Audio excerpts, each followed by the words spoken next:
ঘটনাটি পাঠিয়েছেন লক্ষ্মীপুর জেলার লাহোরকান্দি নামক কোনো একটি স্থান থেকে। ঘটনাটি বাংলাদেশের এক সৌদি প্রবাসী ভাইকে নিয়ে, তাই আর দেরি না করে ঘটনাটি শুরু করা যাক। সময়টা ছিল 2012 সাল। অনেক কষ্টে কিছু টাকা জমিয়ে প্রবাসে এসেছি, যাতে পরিবারকে একটু সুখে রাখতে পারি এবং একটু আনন্দে নিজেও থাকতে পারি।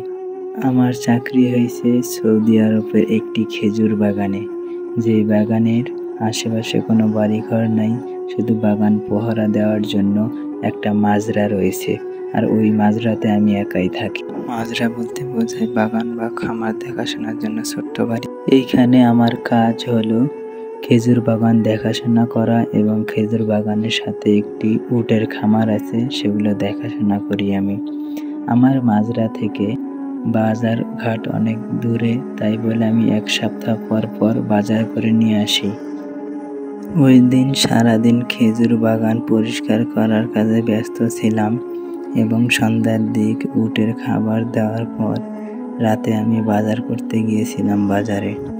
আমার মাজরা থেকে বাজার অনেকটা দূরে হওয়ায় কিছুটা রাস্তা গাড়িতে যাওয়া যায় আর কি। বাজার শেষ করে আমি মাজরাতে ফিরতেছি। হাত ঘড়িতে টাইম দেখলাম, তখন রাত 10:30। আমার ফোনেও চার্জ ছিল না। যেটুক রাস্তা গাড়ি করে আসতে হয়, ওইটুক রাস্তা আমি এসে এখন হেঁটে আমার মাজরাতে যাইতে হবে। ওই দিন রাতটা একটু বেশি অন্ধকার ছিল। আমার ফোনে চার্জ না থাকার কারণে ফোনের আলো একদম কমে আসছিল। একটা কথা বলতে ভুলে গিয়েছিলাম, আমাদের মাজরাতে একটা বড় লাইট আছে, যেটা অনেক দূর থেকেই দেখা যায়। পরে আসার সময় আমার মনে হলো ফোনের আলো কমে গেছে তো কি হয়েছে, আমার মাজরার যে লাইটটা আছে ওটা দেখেই তো আমি মাজরার কাছে পৌঁছাতে পারবো। এই বলে দূরে একটা লাইট দেখলাম, তখন ভাবলাম এটা আমার মাজরার লাইট, এটা দেখে দেখে গেলে আমি আমার মাজরাতে পৌঁছাতে পারবো। তো এই লাইটকে অনুসরণ করে যাচ্ছিলাম আমি। লাইটের যখন অনেক কাছাকাছি চলে আসছি, তখন যা দেখলাম সেটা দেখার জন্য আমি মোটেও প্রস্তুত ছিলাম না। তখন দেখলাম এটা আমার মাজরার লাইট না, এটা হচ্ছে একটি কবরস্থানের গেটের সামনে জ্বলা লাইট। পরে আমার মনে হলো আমি তো আজকে মাজরার লাইট জ্বালাতেই ভুলে গিয়েছি। এই কবরস্থানটা আমার মাজরা থেকে দিনের বেলা দেখা যায়, প্রায় 1 কিলোমিটার দূরে, কিন্তু মরুভূমি থাকার কারণে স্পষ্টই দেখা যায় এই কবরস্থানটা আমার মাজরা থেকে। তখন রাত 11টা বাজতেছে। ভাবলাম আজকে মনে হয় আমার কপালে দুঃখ আছে। এই বলে পকেট থেকে ফোনটা বের করে আবার মাজরার দিকে রওনা দিলাম, কিন্তু ওই সময় দেখি ফোনের আলোর কারণে সামনে 2টি বিড়াল বসে আছে, এবং ফোনের আলোর কারণে বিড়ালের চোখগুলো জ্বলজ্বল করে জ্বলতেছে।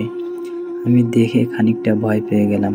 পরে ভাবলাম এগুলো মনে হয় বিড়াল, ভয় পাওয়ার কিচ্ছু নেই। বিড়ালগুলোকে পাশ কাটিয়ে প্রায় 1-1.5 মিনিট হাঁটার পর দেখি ওইখানে কবরস্থানের দেওয়ালটা একটু ভাঙা, এবং একটা কবর একটু ভাঙা ছিল, এবং কবরের ভিতরের যে সাদা কাপড় পরা সদ্য লাশটা দেখা যাচ্ছিল। এটা দেখার পর আমার ভিতরের ভয়টা আরো বেড়ে গেল। ঠিক ওই মুহূর্তেই মনে হলো আমার পিছনে মনে হয় কে ফলো করতে করতে আসতেছে। পিছনে তাকাতেই দেখলাম কিছুক্ষণ আগে যে 2টা বিড়ালকে পাশ কাটিয়ে চলে আসছি, ওই বিড়াল দুটো আমার পিছনে দাঁড়িয়ে আছে। কিন্তু অদ্ভুত বিষয় হলো বিড়াল দুটো তখন ছোট ছিল, কিন্তু এখন অনেকটা বড় হয়ে গেছে, অনেকটা কুকুরের চেয়েও বড় লাগতেছে এই বিড়ালগুলোকে। এটা দেখার পর আমি আরো ভয় পেয়ে গেলাম। আর ঠিক ওই সময় এমন একটা ভটকা গন্ধ বের হলো, যে গন্ধটা কিনা সহ্য করার মতো না। এই পরিবেশ দেখে, এই পরিস্থিতি দেখে আমি ভয়ে এমন একটা দৌড় দিলাম। এক দৌড়ে আমি মাজরাতে যাওয়ার চেষ্টা করছিলাম, কিন্তু মাজরাটা বেশ অনেকটা দূরেই ছিল। আমি জোরে দৌড়াচ্ছি, পিছনে তাকানোর সাহস হচ্ছে না আমার। আমি দৌড়াচ্ছি। এরপর আমার আর কিছু মনে নাই, আমি হয়তো অজ্ঞান হয়ে গিয়েছিলাম।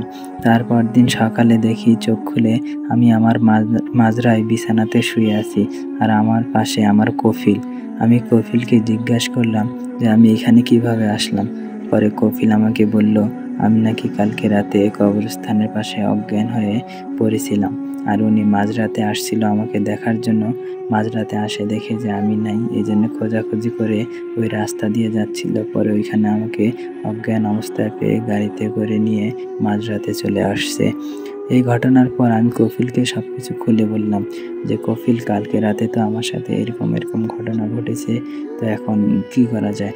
পরে কফিল আমাকে বলল, তোমার রাতে বাইরে বের হওয়াটা উচিত হয় নাই, আর তুমি ভুল করে যেহেতু কবরস্থানে চলে গিয়েছিলে গভীর রাতে, এই জন্য হয়তো এরকম অস্বাভাবিক ঘটনা ঘটেছে তোমার সাথে। এটা নিয়ে অত চিন্তার কিছু নাই, আমি কিছু পানি পরে দিচ্ছি, তুমি এটা খাও, ঠিক হয়ে যাবে, তোমার ভেতরের ভয় সব কেটে যাবে। কফিলের কথাটা শুনে অনেকটা আশ্বাস পেলাম। আর কফিল আমাকে বলল, আজকে তোমাকে আর কোনো কাজ করতে হবে না, আজকের দিনটা তুমি বিছানাতে শুয়ে শুয়ে রেস্ট নাও, আমি অন্য একটা কাজের লোক ডেকে এনে সাময়িক সময়ের জন্য কাজগুলো করিয়ে নিয়ে যাচ্ছি। তখন কফিল ফোন দিয়ে কোনো একটা দিনমজুরকে ডেকে নিয়ে এসে ওই দিনকার কাজগুলো করিয়ে নিয়ে গিয়েছিল। ওই দিন আর কোনো কাজ ছিল না, আমি বিছানায় শুয়ে শুয়ে রেস্ট নিচ্ছিলাম। সন্ধ্যা 6টার দিক ঘুম থেকে উঠে গোসল টোসল ধুয়ে আমি রান্না বসিয়ে দিলাম।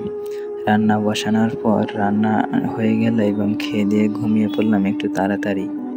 দিনে ঘুমানোর কারণে রাতে আর ঘুম ধরতেছিল না। তখন ফোনে তাকাই, দেখি রাত 10টা বাজতেছে। ঠিক ওই মুহূর্তেই কে মনে হয় দরজায় নক করতেছে। আমি বললাম, কে কে, কিন্তু কোনো কথা বলতেছে না। দরজায় ঠক ঠক শব্দ শুনে আমি বিছানা থেকে উঠে দরজা খোলার প্রস্তুতি নিলাম। দরজা খুলে দেখলাম একজন বৃদ্ধ বয়স্ক ফকির ভিক্ষা নেওয়ার জন্য আসছে। আমি বললাম, কি ব্যাপার, আপনি এখানে কি যাচ্ছেন? পরে বয়স্ক লোকটি বলল, বাবা, আমি তো ভিক্ষুক, অনেক দূর ভিক্ষা করার পর আস্তে আস্তে রাত হয়ে গিয়েছে, তো অনেক খিদা লাগছে, তোমার কাছে কি খাবার মতো কোনো কিছু আছে? যদি খাবার মতো কোনো কিছু থাকে তাহলে তুমি একটু খাবার দিয়ে আমাকে সাহায্য করো, অনেক খিদা লাগছে।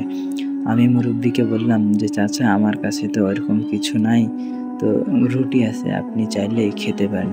এই কথাগুলো আমি আরবিতে বলছি, কিন্তু এখানে লিখছি বাংলা দিয়ে, যাতে আপনাদের বোঝার সুবিধা হয়।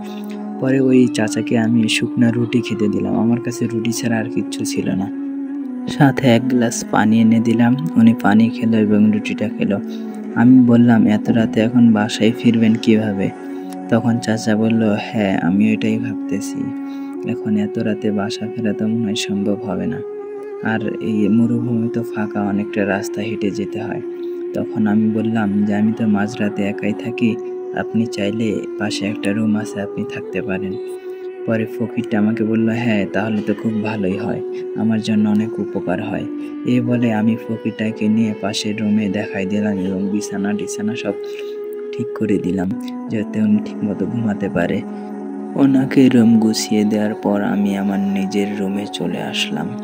আসে আবার শুয়ে পড়লাম। ফোন স্ক্রল করতেছি। ওই দিন আর ঘুম ধরতেছে না, সারাদিন ঘুমিয়েছিলাম। রাত তখন 1টা বাজতেছে। হুট করে কিসের মনে একটা শব্দ পেলাম। একটা ঝনঝন শব্দ হওয়ার পর দেখি ওই বৃদ্ধ চাচা বাঁচাও বাঁচাও বলে চিল্লাচ্ছে। আমি ভয় পেয়ে গেলাম, কি ব্যাপার, চাচার কি হলো? কোনো ক্ষতি হয়ে গেল না তো আবার? এটা বলে আমি দরজা খুলে ওই চাচার রুমে ঢোকার পর যা দেখলাম, আমার এখনও মনে হলে শরীরের পশম দাঁড়িয়ে যায়। আমি রুমে প্রবেশ করার পর দেখলাম ওই বৃদ্ধ চাচার গলাটা কাটা, অর্ধেক কাটা, মানে গরু জবাই করলে যেমন অর্ধেক কাটা হয়ে থাকে এরকম অর্ধেক কাটা ছিল। আর উনি বাঁচার জন্য অনেক আকুতি মিনতি করতেছিল, মানে উনি এতটা কষ্ট পেয়েছে যে ধরপড় করতেছে। গরু জবাই করার পর গরু যেমন বাঁচার প্রবল আকাঙ্ক্ষা দেখায়, ওই চাচা ওরকম করতেছে। পরে আমি চাচার কাছে যেয়ে বললাম, চাচা, এগুলো কিভাবে হলো? আপনার এই অবস্থা কে করলো? চাচা আর কোনো কথা বলতেছে না, কিন্তু একটু পর চাচা কেমন যেন অস্বাভাবিক আচরণ করতেছে। ওই কাটা মাথা নিয়ে চাচা হুট করে দাঁড়িয়ে গেল। আমি দেখে ভয় পেয়ে গেলাম, কি ব্যাপার, এই অর্ধমৃত মানুষটা হুট করে কাটা মাথা নিয়ে দাঁড়িয়ে গেল কিভাবে? চাচা 2 হাত সামনে সোজা করে রেখে আমার দিকে এগিয়ে আসছিল, আর তার কাটা রক্ত ছিটকে ছিটকে আমার মুখে পড়তেছিল। আমি পিছাইতেছি, কাকা আমার সামনে এগিয়ে আসতেছে, আমি পিছাচ্ছি, চাচা এগিয়ে আসতেছে। এক পর্যায়ে আমি রুম থেকে বের হয়ে দরজা লাগাই দিয়ে জোরে দৌড়াইয়া বাইরে পড়ে গেলাম অজ্ঞান হয়ে। আর আমার কিছু মনে নেই। তারপর দিন সকালে আবারও কফিল মনে হয় আসে আমার চোখে পানি ছিটা দিচ্ছে। পরে আমি উঠে কফিলকে বললাম, কালকে রাতে যা ঘটনা ঘটেছিল সব কফিলকে খুলে বললাম। কফিল শুনে কিছুটা অবাক হয়ে গেল, কিন্তু কফিলের মুখের দিকে তাকিয়ে যেটা ভাবলাম, মনে হলো এই ঘটনা আজকে নতুন শুনতেছে না কফিল, এর আগেও মনে হয় এই ঘটনা দিন শুনেছে। তারপর ঘটনা সব কিছু খুলে বলার পর কফিল আমাকে বলল, আচ্ছা তুমি যেহেতু একা থাকতে সমস্যা হচ্ছে এখানে, আর এই জায়গাটা ভালো না মনে হয়, আমি আগে আমার বাবার কাছ থেকে শুনছিলাম হালকা পাতলা, কফিল আমাকে বলতেছে ওনার আব্বু নাকি ওনাকে বলছিল জায়গাটা ভালো না, তো সমস্যা নাই, তুমি এখানে আজকের দিনটা একাই কাজ করো, আমি কালকে থেকে একটা নতুন ছেলে তোমার সাথে আনে দিব, ও পার্মানেন্ট এখানে তোমার সাথেই থাকবে, দুইজনে থাকলে মনে হয় আর কোনো অসুবিধা হবে না, আর কোনো অলৌকিক ঘটনাও ঘটবে না। এই বলে কফিল ওই দিন চলে গেল। ওই দিন নিজের ভিতরে অনেক ভয় কাজ করতেছিল, তাই তাড়াতাড়ি খেয়ে দিয়ে তাড়াতাড়ি ঘুমিয়ে পড়েছি। ওই দিন ঘুমটা অনেক গভীর ছিল, কিন্তু মাঝরাতে তবুও টের পেয়ে গেছি এবং শব্দ শুনতেছি।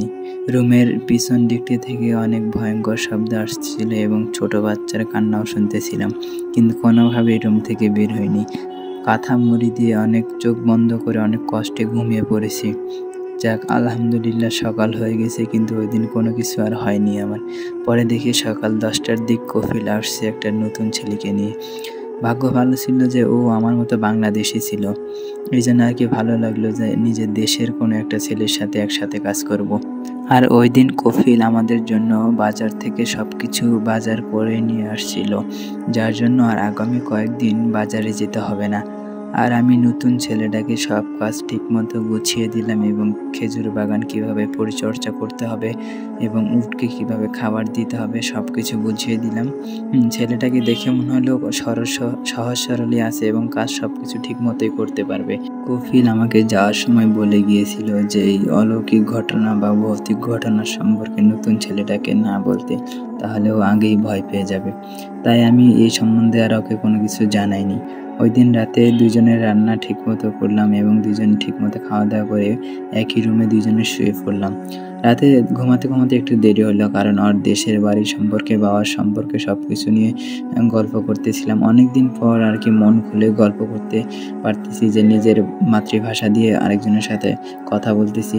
যারা প্রবাসে থাকে ওরা হয়তো আমার ভিডিওটা দেখলে বুঝতে পারবে, কারণ প্রবাসে যারা থাকে ওর ভিতরে একটা আলাদা খারাপ লাগা কাজ করে যে নিজের ভাষা দিয়ে সবসময় কথা বলতে পারি না, কেমন যেন একটা আক্ষেপ থাকে যায়।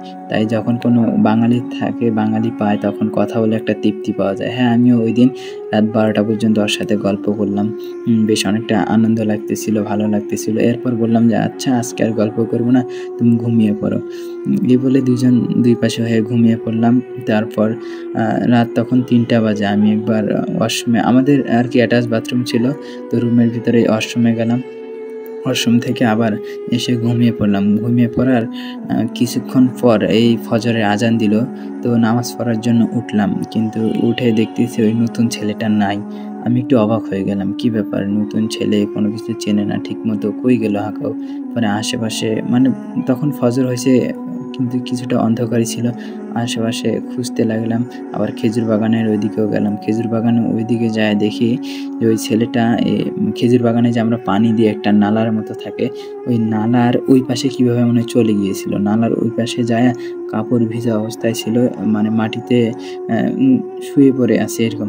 পরে আমি ডেকে তুললাম, কী ব্যাপার, তোমার এই অবস্থা কেন, কাপড় চোপড় ময়লা আর এই অবস্থায় এখানে পড়ে আছো কেন? তো জিজ্ঞাসা করার পরে ও বলল যে ভাই, কালকে বলিয়েন না, কালকে রাতে যে ঘটনা ঘটছে, কেমনে আপনাকে বুঝাই, এই জায়গাটা কি কোনো সমস্যা আছে নাকি? আমার সাথে যে ঘটনা ঘটলো কালকে, আমি তো খুব ভয় পেয়ে গেছিলাম এবং ভয়ে অজ্ঞান হয়ে গিয়েছিলাম। পরে আমিও বললাম যে আচ্ছা তুমি আসো, রুমে আসো, ফ্রেশ ট্রেশ হও, তারপর সব কিছু তোমার কাছ থেকে শুনতেছি। তো ওকে আমি ওইখান থেকে নিয়ে আসলাম। রুমে আসার পর গোসল টোসল ধোয়ার পর ফ্রেশ হইলো। তারপর ওর কাছ থেকে বললাম যে এবার বলো, কি বিস্তারিত সব কিছু বলো, যে কী হয়েছে তোমার সাথে ঘটনা। ও আমাকে বলল যে ফজরের ঠিক ১ ঘন্টা আগে দেখি যে দরজা নক করতেছে কে। আর আমি উঠে দেখি যে আপনিও নাই। রুমের ভিতরে আপনাকে আমি দেখতে পাইনি। দরজা নক করতেছে বলে আমি একটু ভাবলাম যে আপনি মনে হয় বাইরে গেছেন। আর আমার মাথায় এটাও কাজ করলো না, আপনি যদি বাইরে যেয়ে থাকেন তাহলে তো দরজা খোলাই থাকবে। আপনার তো আর নক করা লাগবে না। আমি এত বোকা। তখন আমি বললাম, "আচ্ছা সমস্যা নাই, তুমি বলো তারপর কি ঘটলো?" তারপর আমাকে বলল যে আমি দরজা খুলে দেখি যে একটা বৃদ্ধ লোক আ আমার কাছে বলতেছে যে, "বাবা আমাকে একটু হেল্প করবা?" আমি বললাম, "আর আপনি কে? এই মুহূর্তে হেল্প চাচ্ছেন?" কয়, "বলিও না, আমি তো ওই যে ঘোড়া নিয়ে আসছিলাম কিন্তু আমার ঘোড়াটা ছুটে গেছে, একটু ধরা লাগবে। যে তুমি একটু যদি আমাকে হেল্প করো ঘোড়াটা ধরার জন্য। আমি অনেক দূর থেকে আসছি, এই সন্ধ্যাবেলায় রওনা দিছি, আমি আমার মেয়ের বাড়িতে যাবো। তো ঘোড়ায় চড়ে আসতেছি, কিন্তু এইখানে আসার পর আমার ঘোড়াটা মানে ঘোড়া থেকে একটু নামছি, নামার পর দেখি ঘোড়াটা ছুটে চলে গিয়েছে। তো তুমি যদি একটু আমাকে হেল্প করো ঘোড়াটা ধরার জন্য।" পরে আমি ভাবলাম যে মুরুব্বি মানুষ হয়তো ঘোড়া ধরতে পারতেছে না। এজন্য আমি যাই একটু হেল্প করার চেষ্টা করলাম। পরে যাই দেখি যে ওইখানে যাওয়ার পর যা দেখলাম আরকি, এতটা ভয় লাগলো দেখার পর। আমি যাওয়ার পরে দেখি যে ওনারও যে ঘোড়াটা আছে, ঘোড়াটা একটু দূরে দাঁড়ায় আছে, কিন্তু হালকা অন্ধকার ছিল। অন্ধকারের মধ্যে আমি একটা জিনিস অনুভব করলাম যে ঘোড়াটার মাথা নেই। আমি দেখে তো অবাক হয়ে গেলাম, কি ব্যাপার? ঘোড়াটার মাথা নেই। পরে এটা আমি মুরুব্বিকে বলতেছি। উনি আমার একটু পিছনে দাঁড়াইছিল। আমি উনার দিকে না তাকিয়ে বলতেছি, ঘোড়ার দিকে তাকিয়ে বলতেছি, "কি ব্যাপার চাচা, আপনার ঘোড়ার মাথা দেখতে পারতেছি না কেন?" পরে আমাকে চাচা বলল যে, "অন্ধকারে হয়তো তুমি দেখতে পারতেছো না। একটু ঠিকমতো তাকাও, দেখতে পারবা।" কই আমি ঘোড়াটার যখন কাছে গেলাম দেখি যে ঘোড়াটার মাথাটা কাটা আর রক্ত গড়গড় করে পড়তেছে। আর একটা আলাদা শব্দ করতেছে।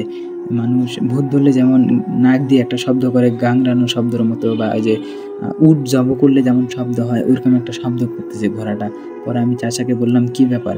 পরে ওইটা বলার জন্য যেই পিছনে তাকাবো তখন দেখি ওই চাচারও মাথাটা কাটা। মাথা কাটা এবং অর্ধেক মাথা ঝুলে আছে আরকি। গরু জব করলে যেমন অর্ধেক ঝুলে থাকে ওরকম ঝুলে আছে। আমি দেখে তো ভয়ে শেষ। ওইখান থেকে যেই না দৌড় দিব তখন দেখি যে আমি দৌড়াইতে পারতেছি না এবং আমি মরুভূমির ওই বালুর মধ্যে হোঁচট খায়ে পড়ে গেছি। এরপরে আর আমার কোনো কিছু মনে নেই। ওর মুখ থেকে সব কথা শোনার পর আমি বললাম, "আচ্ছা তুমি ভয় পেও না। আমাদের কফিল আসতেছে। আমি ওনাকে ফোন দিছিলাম। উনি আসতেছে।" পরে আমি অবাক হয়ে গেলাম। অবাক হয়ে ওকে একটা কথা জিজ্ঞাসা করলাম যে, "শোনো, তুমি যদি মরুভূমির বালিতে হোঁচট খায়ে পড়ে থাকো তাহলে ওইখানে পড়ে থাকার কথা। তুমি এই খেজুর বাগানে আসলা কিভাবে?" পরে এই কথা যখন ওকে জিজ্ঞাসা করলাম ও বলল, "এটা তো আমিও অবাক হয়ে গেছি। আমিও তো বুঝতে পারতেছি না ভাইয়া যে আমি তো মরুভূমির বালুতে হোঁচট খায়ে পড়েছিলাম।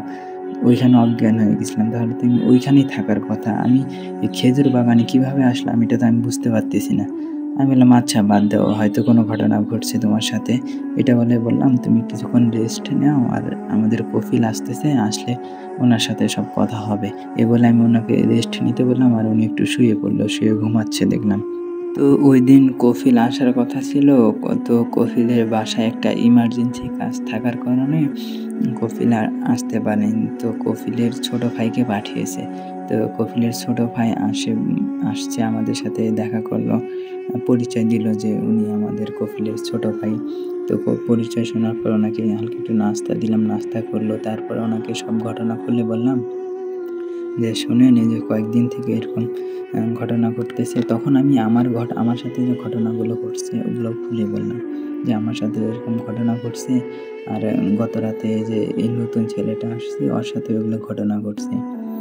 তো উনি সব ঘটনা শোনার পর যেটা বলল যে, "এগুলা ঘটনা ঘটবে এটাই স্বাভাবিক। আর তোমার কফিলও জানে যে এই ধরনের ঘটনা ঘটবে।" তো ওনার কথাটা শুনে আমি অবাক হয়ে গেলাম। কি ব্যাপার, কফিলও জানে যে এই ধরনের ঘটনা ঘটবে? উম আবার আপনিও বলতেছেন যে এটা স্বাভাবিক। পরে ওনার কাছে ওনাকে বললাম যে, "একটু যদি খুলে বলতেন তাহলে সবকিছু, তাহলে ভালো হইতো আমাদের জন্য।" পরে উনি বলল, "এটা তো খুলে বলা ঠিক না, এগুলা তো নিষেধ আছে। আচ্ছা তুমি এত জোর করতেছো, আচ্ছা তোমাকে বলতেছি খুলে।" তো আমার অনেক জোরাজুরির কারণে পরে উনি সবকিছু খুলে বলতে রাজি হলেন। তো উনি বললেন যে, "তোমার যে বর্তমান কফিল আছে, ওই কফিলের বাবা একটি দুষ্ট প্রকৃতির লোক ছিল। তো তোমার ওই বর্তমান কফিলের বাবারা ২ ভাই ছিল। তো তোমার কফিলের বাবা ছিল ছোট। আর এই বড় ভাইকে, মানে বড় ভাই একটু ভালো ছিল আর ছোট ভাই একটু দুষ্টু ছিল বলে তোমার ওই বর্তমান কফিলের বাবাকে অ্যা উনার তার বাবা, মানে তোমার কফিলের দাদা একটু কম দেখতে পারতো আরকি। আর ওই বড় ছেলে একটু ভালো থাকার কারণে এই মাজরার আশেপাশে অনেকটুকু জমি এই মাজরা সহ ওনার নামে লিখে দেয় প্রথমে। কিন্তু তোমার বর্তমান কফিলের বাবার এটা দেখে সহ্য হয় না। এই কারণে ওই দুই ভাই একদিন বলে যে চলো আমরা মাজরা থেকে ঘুরে আসি বলে ওই বড় ভাইকে মাঝরাতে নিয়ে আসার পর জ্যান্ত জব করে মারে ফেলছে। এই কারণে এখানে যত অলৌকিক ঘটনা ঘটতেছে ওই জব করার কারণে। এরপরে অবশ্য তোমার অনেক দিন এখানে কেউ আসা চলা করে নাই, এখানে লোক আসতেও ভয় পায় যে এখানে মানুষকে জ্যান্ত জব করে মারা হয়েছে। কিন্তু তারপর তোমার কফিল যে সিদ্ধান্ত নিল ওই মাঝরাতে উনি উট পালন করবেন এবং মাঝরার আশেপাশে খেজুর বাগান দিবেন। তারপরে থেকে তোমাদের আগেও এখানে আরও 2টা কর্মচারী আনা হয়েছিল, ওরাও বিভিন্ন ধরনের অলৌকিক ঘটনার সম্মুখীন হয়েছে। এই জন্যে আর কি এখানে অলৌকিক ঘটনার মূল কারণ হচ্ছে ওই জব করে মারার কারণে। আর তোমরা যারা এই অলৌকিকভাবে যে বৃদ্ধটাকে দেখছো ওইটা হচ্ছে ওই যে যাকে জব করে মারা হয়েছে ওই বৃদ্ধটাই। আর সব কিছু ওনার কাছ থেকে শোনার পর ওই কফিলের ছোটো ভাইয়ের কাছে শোনার পর আমি অবাক হয়ে গেলাম যে ভাইকে জব করে মারছে, এটা কেমন কথা। এই সব কিছু শোনার পর আমি বাসায় জানাইলাম ফোন দিয়ে যে বাবা আমি তো আমার বাসায় আর কি বাংলাদেশে ফোন দিয়ে জানাইলাম যে বাবা আমি তো এখানে সার্ভাইভ করতে পারতেছি না, এরকম অলৌকিক ঘটনা ঘটতেছে। পরে আমার আম্মু বললো যে বাবা তো বিদেশে থাকা লাগবে না, তুই চলে আয়। আর যদি আমি বললাম এত টাকা খরচ করে আসছি এখন চলে যাব। পরে বললো যদি চলেও না আসতে পারিস তাহলে এক কাজ কর, ওই জায়গায় আর থাকিস না, একটু অন্য জায়গায় চলে যা, অন্য কাজ নেই। পরে আমি আমার আম্মুকে বললাম আচ্ছা আম্মু তুমি চিন্তা করিও না, তাহলে আমি অন্য কাজ নিলাম। আর এখানেই গল্পটা মানে ঘটনাটা শেষ হয়ে যায়। এরপরে আর আমি আর জানি না, আমি অন্য জায়গায় কাজ নিয়ে শিফট হয়ে গেছি। প্রিয় লিসেনার, আর এই ধরনের ভৌতিক ঘটনা পাওয়ার জন্য আমাদের চ্যানেলটাকে সাবস্ক্রাইব করে বেল বাটনটি অন করে রাখবেন, যাতে কোনো ভিডিও ছাড়ার সাথে সাথে তার নোটিফিকেশন সবার আগে আপনার কাছে পৌঁছায় যায়।